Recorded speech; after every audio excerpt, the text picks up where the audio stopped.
ఆగండి, స్వైప్ చేయకండి. ఒక్కసారి ఇలా దోసపిండితో క్రిస్పీగా పొంగరాలు ట్రై చేయండి. దీనికి పెద్దగా ఏం కష్టపడక్కర్లేదు, మీ ఇంట్లో ఉండే వాటితోనే సింపుల్గా తయారు చేసుకోవచ్చు. దీనికోసం శనగపప్పు తీసుకొని ఒక పావు కప్పు అరగంట పాటు నీళ్ళలో నానబెట్టుకోవాలి. ఒక పెద్ద మిక్సింగ్ బౌల్లో 3 కప్స్ దోసపిండిని తీసుకొని ఇందులోకి ఉల్లిపాయలు, అల్లం, పచ్చిమిర్చి, శనగపప్పు, సాల్ట్, జీరా వేసుకొని బాగా కలుపుకోవాలి. లూజ్గా అయితే కలుపుకోకండి, ఆయిల్ లాగేస్తాయి.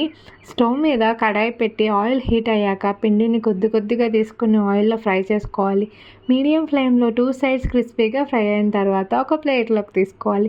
ఇలా ఎప్పుడైనా మీరు దోశ పిండితో ఇలా హెల్తీగా చేయాలనుకున్నప్పుడు దోసపిండి ఆడేటప్పుడే కొంచెం గట్టిగా ఆడుకోండి. వాళ్ళ తర్వాత ఇలా పొంగరాల కింద వేసుకుంటే సరిపోతుంది.